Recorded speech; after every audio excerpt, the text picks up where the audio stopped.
Mga deboto nagsimula ng magsagawa ng tradisyonal na bisita iglesia. Sundan sa report.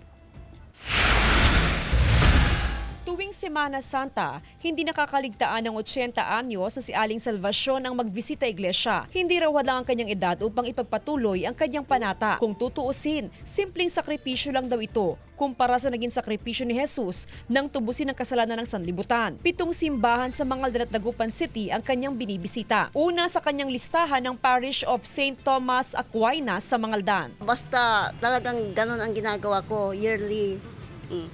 Noon, kahit na noon pa.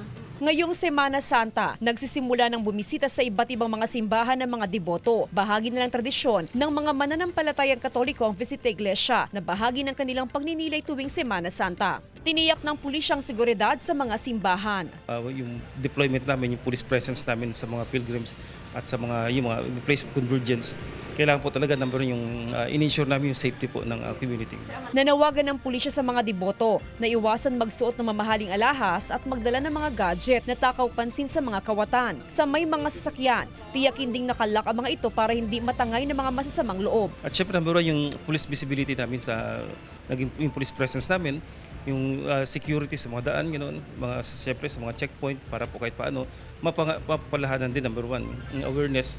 Yung mga bahay po nila pag umalis kayo, dapat siyempre naka-secure, tapos yung pag-travel nila. Ganun. Kasama si Daryl Peralta, Jasmine Gabriel Galban, One North Central Luzon.